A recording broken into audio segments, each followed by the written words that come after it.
It's finally time for a flip through of my 2021 reading journal.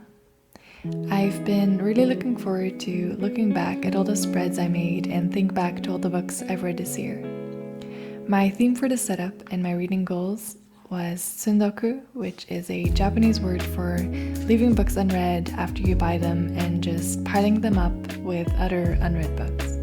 The 5 years before 2021, I had been in such a reading slump, but I kept buying new books because I still felt like I was a reader. And so this year I resolved to finally get to all the unread books on my shelves.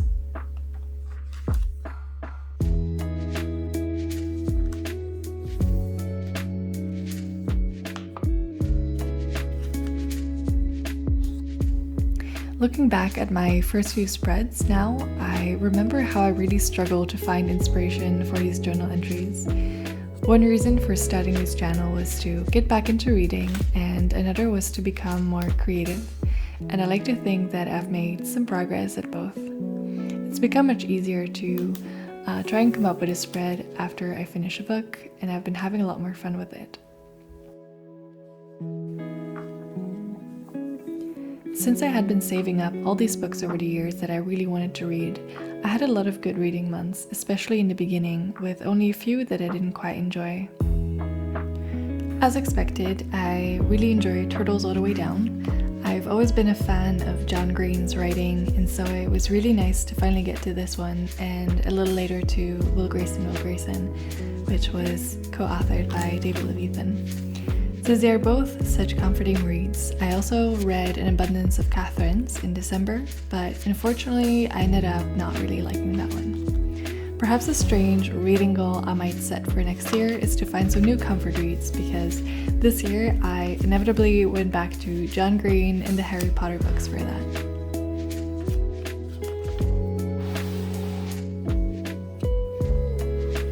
I also read some great newer releases, such as If I Had Your Face, which is definitely one of the highlights of this year for me.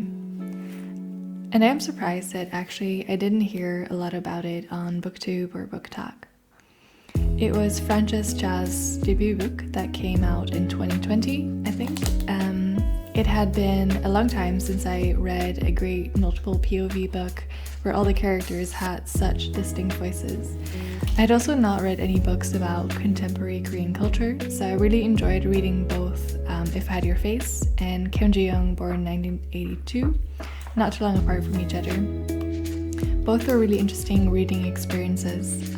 With Jiyoung, what I really appreciated was the fiction-non-fiction combination, and I thought it really portrayed the experience of being a woman really well.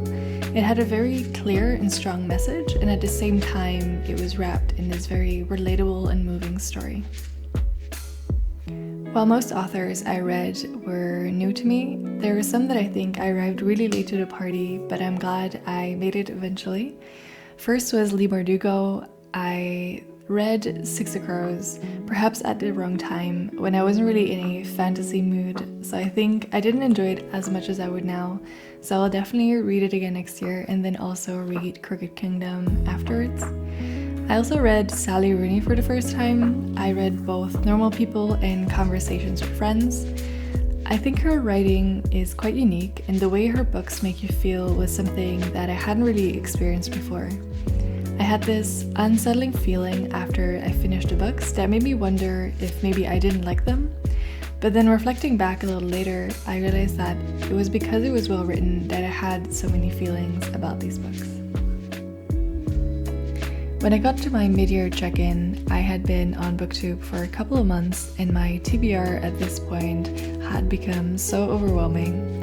I was torn between all the books I said I would read and then the new books being constantly recommended to me.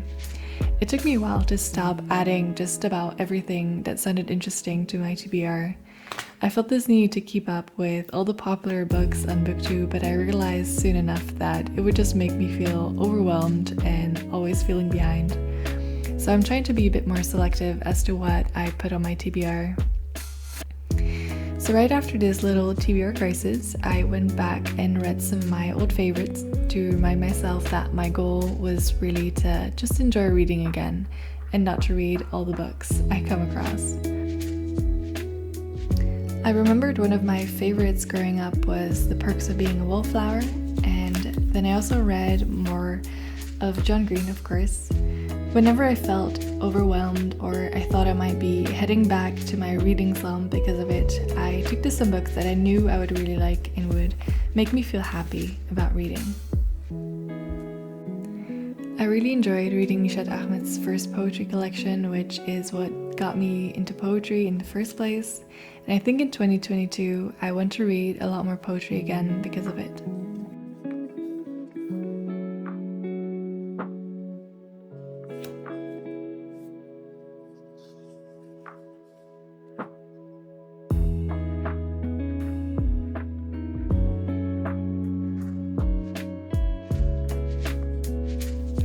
I started to enjoy making these TBR spreads, although I know I can never get through all of them. Like with this GoodReads list, it's fun to research books and then decide which ones I really want to read out of all of them. And just going to bookstores and book sales with this little list and trying to find specific books, it also helps me not to get too carried away and want to buy all the books on my long TBR. That being said, I am also a firm believer of just reading what I'm in the mood for at the time.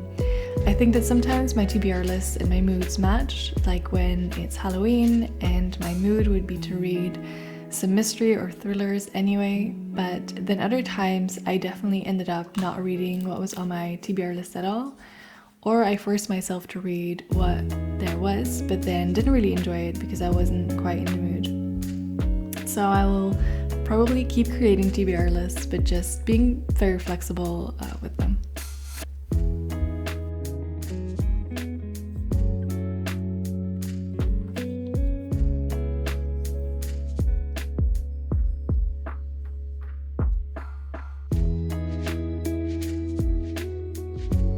Another thing I've noticed is that I only read 2 nonfiction books. I really struggle to find nonfiction books that I want to read outside of my academic and professional field, so please leave your suggestions in the comments below. I would really like to read some more nonfiction over the next year. The most surprising book this year for me was definitely Piranesi by Susanna Clark. I had heard about it a little bit, but didn't really know what it was about. I ended up really enjoying it. I thought the world building was really amazing, especially for such a short book, and it's a book I still think about from time to time, so I would really recommend reading that one if you haven't already.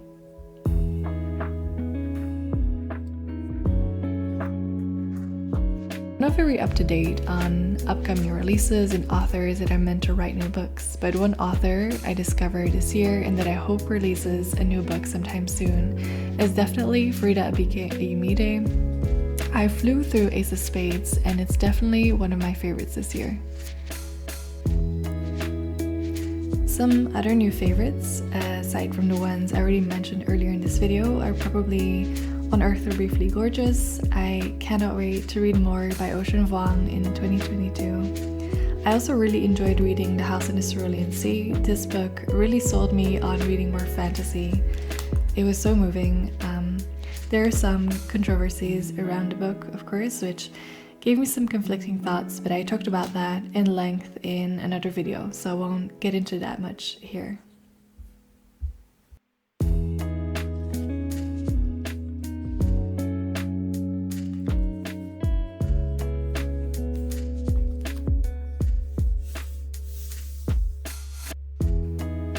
So to end this journal, I wanted to make a quick reading stats spread for 2021. I started by cutting out some little party flags in dark red, brown, and some type paper to spell out reading stats 2021. First, I wrote out some basic statistics. I read 41 books this year, which may not be a lot for a booktube, but since I initially hoped to read just 24, I'm very happy with that. GoodReads also told me that in total this came to 11,279 pages. While I've been using GoodReads so far, I recently made a StoryGraph account and this actually gave me a lot more statistics than GoodReads, which I thought I would include in this spread as well. The first one it showed me was the mood of the books that I read. I drew a little pie chart to highlight the 5 most common ones, which apparently were reflective, emotional, adventurous, challenging, and mysterious.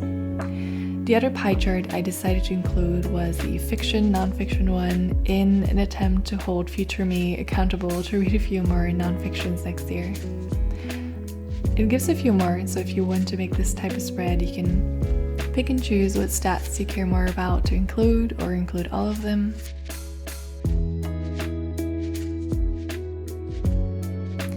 On the right side, I wrote down my genre statistics. I overwhelmingly read more contemporary and young adult books, which is no surprise to me. I might get a little tracker like this in my new journal, and maybe use this as a type of tracker for reading goals such as reading more poetry or nonfiction or manga, and I think it might be a useful spread for me.